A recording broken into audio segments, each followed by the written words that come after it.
Hi friends, ಇವತ್ತು ಹೆಸ್ರು ಕಾಳಿನ ಸಾಂಬಾರು ಹೇಗೆ ಮಾಡೋದು ಅಂತ ನೋಡೋಣ ಬನ್ನಿ.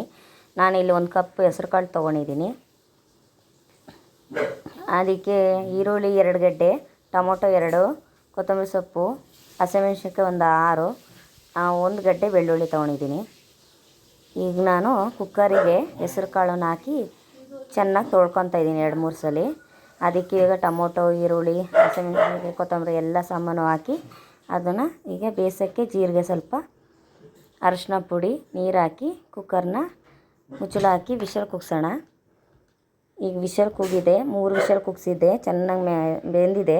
ಸ್ವಲ್ಪ ಮ್ಯಾಶ್ ಮಾಡ್ಕೊಳ್ಳೋಣ.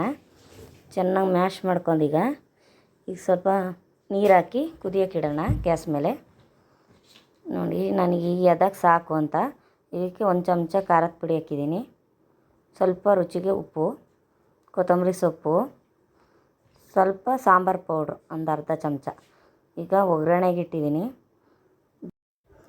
ಈಗ ಬೆಳ್ಳುಳ್ಳಿ ಜಜ್ಜಿ ಹಾಕ್ಕೊಂಡಿದ್ದೀನಿ, ಸಾಸಿವೆ ಒಂದು ಅರ್ಧ ಚಮಚ, ಒಂದು ಚೂರು ಈರುಳ್ಳಿ, ಒಣಗಿದ ಮೆಣಸಿನ್ಕಾಯಿ 1-2, ಕರಿಬೇವು ಸೊಪ್ಪು ಈಗ ಚೆನ್ನಾಗಿ ಫ್ರೈ ಮಾಡಿದ್ದೀನಿ. ಇದಕ್ಕೆ ಜೀರಿಗೆ ಅರ್ಧ ಚಮಚ, ಚೆನ್ನಾಗಿ ಫ್ರೈ ಮಾಡ್ಕೊಬೇಕು. ಈಗ ಸಾಂಬಾರಿಗೆ ಒಗ್ಗರಣೆ ಹಾಕೋಣ.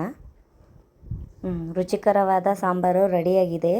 ಅನ್ನಕ್ಕೆ, ಮುದ್ದೆಗೆ ಎಲ್ಲದಕ್ಕೂ ತುಂಬ ಚೆನ್ನಾಗಿರುತ್ತೆ. ಇದನ್ನು ಲೈಕ್ ಮಾಡಿ, ಶೇರ್ ಮಾಡಿ, ಹೇಗಿದೆ ಅಂತ ಕಮೆಂಟ್ ಮಾಡಿ. ಬಾಯ್.